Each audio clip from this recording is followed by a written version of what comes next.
1946 का समय आ गया है, अप्रैल का महीना है। विश्व युद्ध के बाद परिस्थितियां स्पष्ट हैं कि अंग्रेज भारत छोड़ने की तैयारी कर रहे हैं, छोड़ेंगे ही छोड़ेंगे। 1946 का चुनाव हो चुका है। चुनाव में कांग्रेस भारी बहुमत से जीत चुकी है। सबको पता है कि कांग्रेस का जो अध्यक्ष होगा, प्रधानमंत्री बनने का न्योता उसी को मिलेगा अंतरिम सरकार में।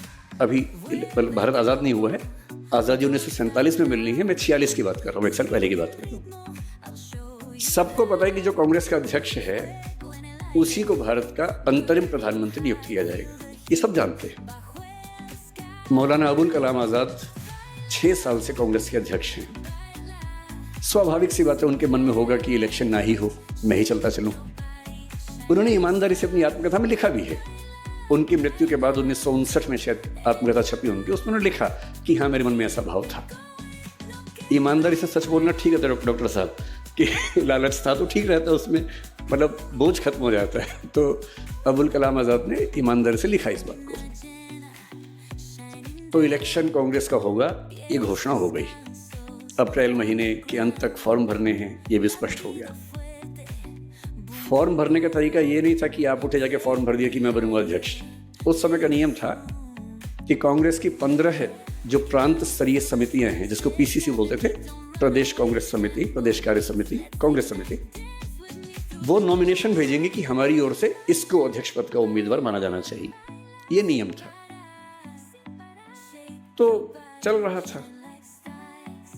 15 प्रदेश समितियों में से 12 ने सरदार वल्लभ भाई पटेल का नाम भेजा कि इनको अध्यक्ष बनाया जाए।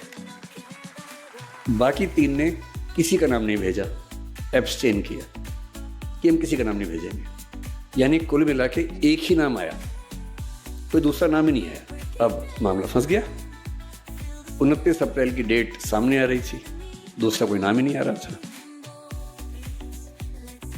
फिर कहते हैं कि कुछ लोगों ने कोशिश की कि नेहरू जी का नाम भी उसमें आना चाहिए। कृपलानी जी इसमें मुख्य भूमिका में थे। उन्होंने दिल्ली की जो कांग्रेस कार्य समिति है, कांग्रेस वर्किंग कमेटी है, CWC, उसके कुछ मेंबर्स के माध्यम से उनका नॉमिनेशन करवाया, जो कि जहाँ तक मेरी जानकारी है, मैं इतिहास का बहुत गंभीर शोधार्थी नहीं हूँ, पर जितना मैंने पढ़ा है उस समय के नियमों के तहत शायद वो संभव नहीं था। तो नियम थोड़े लचीले किए गए उसके लिए। और तब पटेल महात्मा गांधी के पास पहुंचे। उन्होंने कहा कि बापू, ऐसी ऐसी स्थिति है, आप क्या कहते हैं? क्या क्या सोचा होगा मुझे नहीं पता, पर मुझे महात्मा गांधी की नीयत पर शक नहीं होता है। महात्मा गांधी ने कहा कि तुम इलेक्शन मत लड़ो।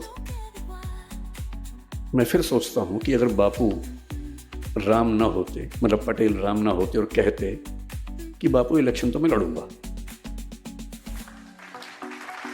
और देख लेते हैं क्या होता है, ऐसा भी क्या है।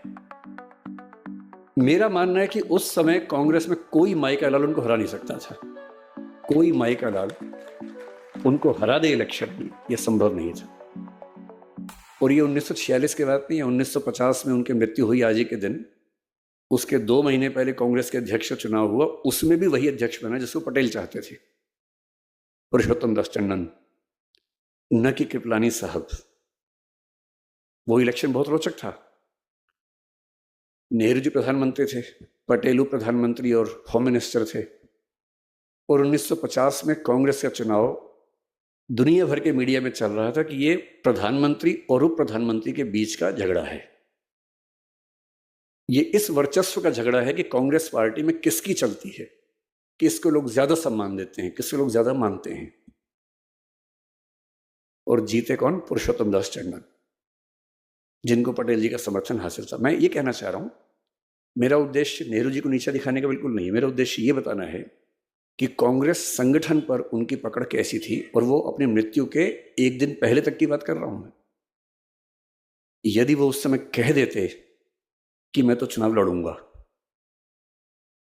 मेरे शब्दों पर गौर मत कीजिएगा, शब्द कड़वे लग सकते हैं, लेकिन उस समय इस देश के किसी नेता में इतनी हिम्मत नहीं थी कि उनको रोक पाता। पर बापू ने कहा कि मत लड़ो। उन्होंने 1 सेकंड भी नहीं लगाया और पीछे हट गए। पूछा भी नहीं कि क्यों कह रहे हैं, जैसे राम ने दशरथ से पूछा भी नहीं था कि आप क्यों ऐसा सोच रहे हैं। पुरजोर तरीके से कहना चाहता हूं कि इस देश में जितना बड़ा त्याग पटेल ने किया उतना बड़ा त्याग शायद किसी ने नहीं किया।